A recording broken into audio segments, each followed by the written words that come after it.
Les Berges ont clôturé leur festival dimanche soir. Un final tout en finesse et réussi malgré la pluie. Colobarts, Bassingo, puis Victor O ont distillé leurs meilleures notes devant un public peu nombreux, mais conquis et très chaleureux. Reportage. Avant de revenir bientôt sur le gros Urban Vibe Show de samedi soir qui a réuni une pléiade d'artistes reggae dancehall sur la très belle scène du Festival des Berges de Volga-Plage, retour en images sur le melting pot culturel qui a clos cette seconde édition.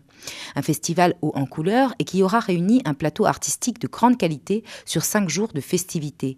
L'objectif du collectif Volga Territoire Responsable est atteint. Malgré une fréquentation timide certains jours, le message est passé. Volga-Plage est en pleine évolution et possède un vivier de talent, entre tradition et modernité, mais surtout proximité, car toutes les tranches d'âge du quartier ont pu profiter des manifestations proposées. Près d'une centaine de personnes pour la balade sur les berges suivie d'un trempage, des enfants extatiques et particulièrement démonstratifs pendant la journée des Tipous Party avec le clown Mr Cacahuète qui leur a comme d'habitude arraché de grands éclats de rire. Sur scène également l'artiste Emeraude, du haut de ses 10 ans, accompagné de sa copine DJ Mini, du même âge. De beaux moments de convivialité et de détente pour ces petites piles électriques toujours avides d'expériences positives et enrichissantes dont elles s'imprègnent comme des éponges. La voix chaleureuse et rauque de Colobarts, ses textes poétiques et si vrais, ont eux aussi fait vibrer Volga-Plage.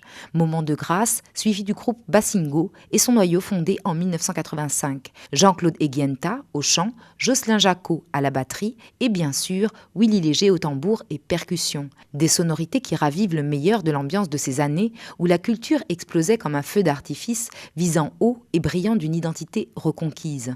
Et puis Victor O a achevé l'œuvre de ses pairs, accompagné d'une élite de musiciens ultra brillants, Brice Bapté à la basse, José Zebina à la batterie, des riffs impeccables à la guitare électrique, Mougli aux percussions et enfin, bien entendu, l'excellent Gilles Pastel au son. Pour un final sous la pluie, digne des plus grands festivals européens, tel celui de Glastonbury en Angleterre, où toute la hype se donne rendez-vous, bottes de pluie stylisées aux pieds. Nous aussi, nous savons nous amuser sous la pluie, nous exalter grâce à nos artistes, dont le talent est porteur de joie et d'espoir. Quelques images pour vous, et même si vous n'étiez pas là cette fois-ci, rendez-vous l'année prochaine, et longue vie au Festival des Berges de Volga-Plage.